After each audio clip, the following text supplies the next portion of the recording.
اگر تو مجھ سے لے لے، میرے نبی کہہ رہے ہیں 4 باتیں اگر تو مجھ سے لے لے، پھر تو چین کی بنسری بجا اور میٹھی نیند سو جا، دنیا بھی تیری ہے آخرت بھی تیری ہے۔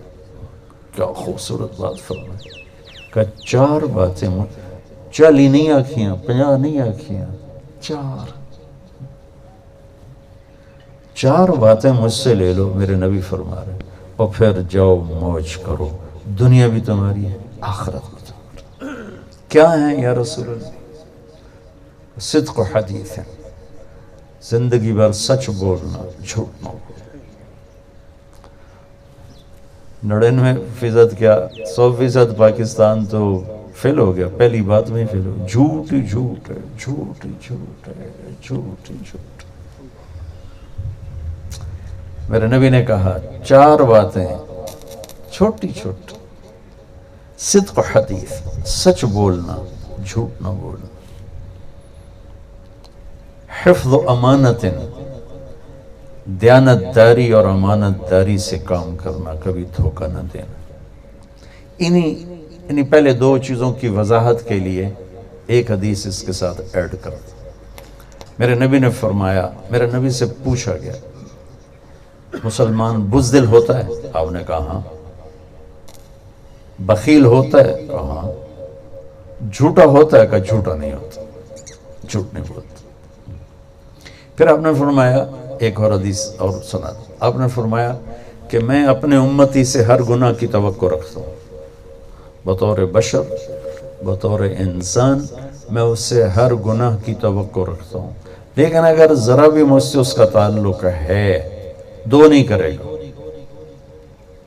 2 نہیں کرے گا، 2 نہیں کرے گا، ایک جھوٹ کبھی نہیں بولے گا، ایک دھوکہ کبھی نہیں دے گا۔ وہی پہلی 2 بات، صدق و حدیث ہے، سچ بول، حفظ و امانت، دیانت داری سے کام کر۔ ان 2 کی ایک اور فضیلت سنا، انہوں نے کہا سچا امانت دار تاجر نبیوں کے ساتھ اٹھایا جائے، سچا اور امانت دار تاجر نبیوں کے، ذمہ دار کیوں نہیں کہا؟ سچا اور امانت دار ذمہ دار نبیوں کے ساتھ اٹھایا جائے۔ یہ زراعت کی بات کیوں نہیں کی، تجارت کی کیوں کی؟ کہ زراعت میں خوفناک امتحان نہیں ہے اور تجارت میں خوفناک امتحان ہے۔ ایک سودے پہ جھوٹ بول سکتے، دھوکہ دے سکتے۔ اب ہماری گندم کٹنا شروع ہو گئی، اسی کڑا دھوکہ دے ہونا ہے، دانے اندر ڈگ لگو ہے تو ریٹ بھی حکومت آ کے 1300 روپے، ہم کم زیادہ بھی نہیں کر سکتے۔ تاجر تو جتھے کاپا لگے لا دیندہ ہے نا، تو ہم تو کم زیادہ بھی نہیں کر سکتے۔ گورنمنٹ کا ریٹ ہے 1300 روپے من ہے، اب کٹنا شروع ہو گئی ہے، میں کیا جھوٹ بولوں گا، یا میرا مینیجر، میرا نوکر کیا جھوٹ بولے گا؟ تولنا بھی انہوں نہیں آگے، تول بھی ساڑھا نہیں ہونا، تول بھی وہ سانو ڈنڈی مار کے لگے جاندے۔ ہم جھوٹ بول ہی نہیں سکتے، ہمارے جھوٹ کا پیپر ہی کوئی۔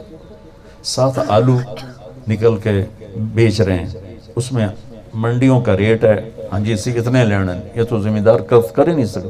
منڈی سے ہوتا ہے جی اتنا ریٹ ہے جی، ابھی یعنی ہر ٹرک میں ہم ہزاروں روپے کا گھاٹا کھا رہے ہیں۔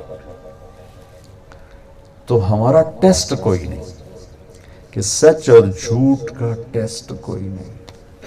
زیادہ کوئی ہیرا پھیری ہے تو کسی دا پانی وڑ کے اپنے نو لا لو، یہ بہت تھوڑے بے غیرت ہوندے نے کر دے، ایسا بہت کم لوگ کرتے، نہیں کرتے، بہت کم کرتے۔ تو ذمہ داری میں امتحان کوئی نہیں ہے، تجارت میں امتحان، روزانہ جھوٹ بولو، ہرانے والے سے بولو، ہر ایک کو دھوکہ دو، روزانہ سچ بولو، ہرانے والے سے سچ بولو، ہر ایک کے ساتھ دیانتداری سے کام کرو، لیکن سردی میں ٹھنڈے پسینے آ جائیں گے جب سچ بولے گا اور دیانتداری سے چلے گا۔ صلی اللہ علیہ نبی نے کہا چل صبر کر، آجا میرے نال کھلو جا، موجوں ہوگی، ابدی زندگی اللہ کے نبی کے ساتھ کھڑے۔ انصار مدینہ ذمہ دار تھے، مکے والے تاجر تھے، تو آپ نے کہا میں مہاجرین کے ساتھ، مہاجرین کے ساتھ۔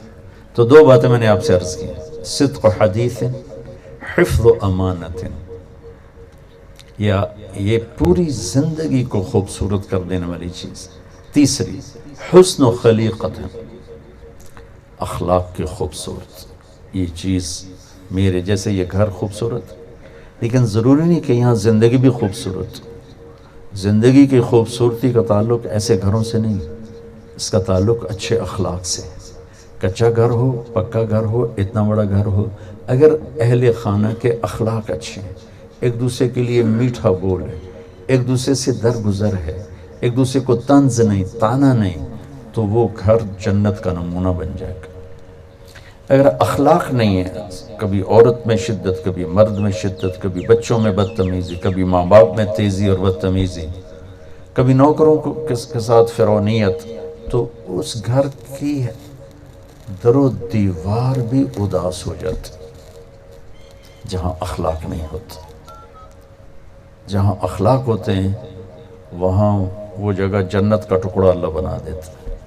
اور سارے اخلاق کا خلاصہ ہے اوروں کی برداشت کر کے چلو، اوروں کی برداشت کر کے چلو، اوروں کی برداشت کر کے چلو۔ اس لیے اس صفت کے ساتھ اللہ کے نبی نے حسن کا لفظ لگایا۔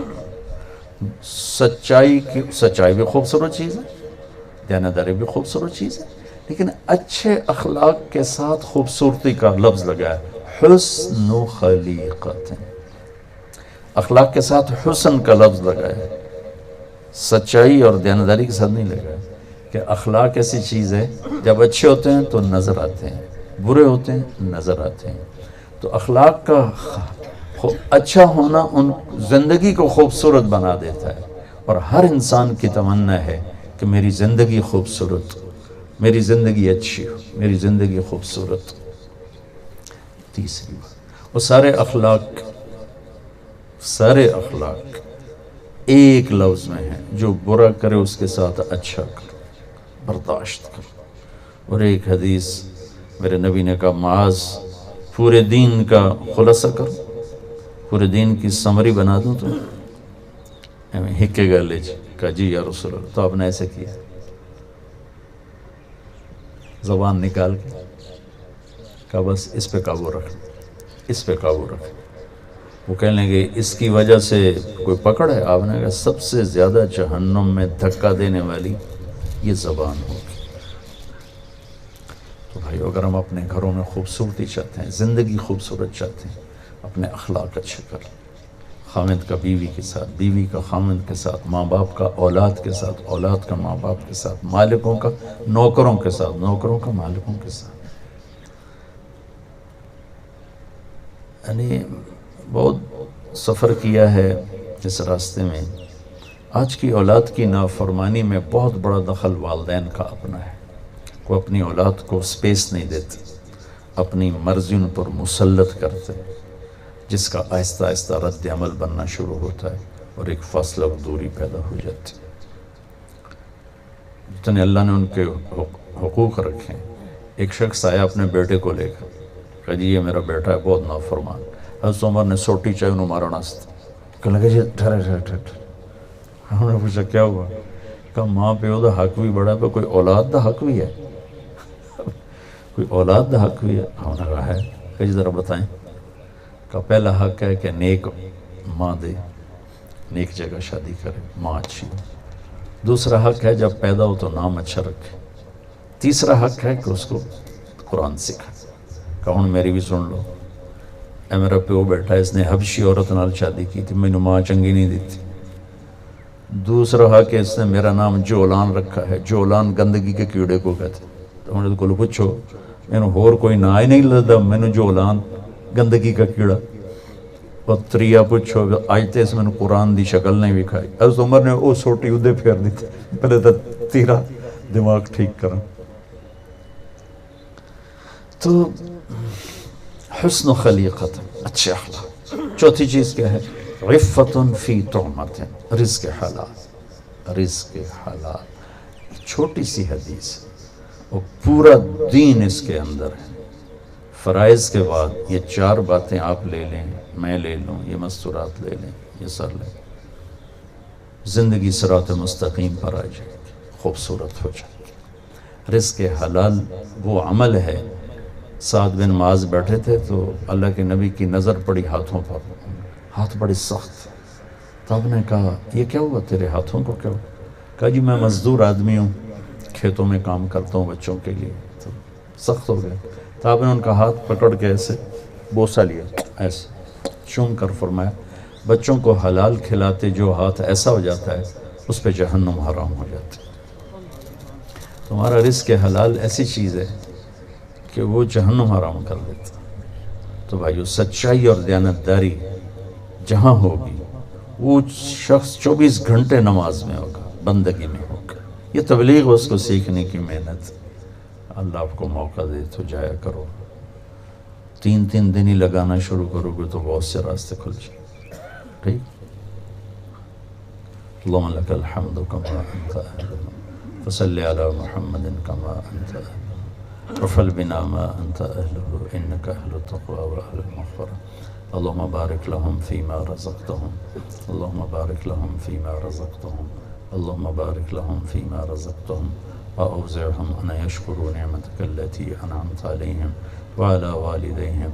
اللہم الف بین قلوبہم واصلحہم واصلح ذات بینہم. اللہم الف بین قلوبہم واصلحہم واصلح ذات بینہم. آمین.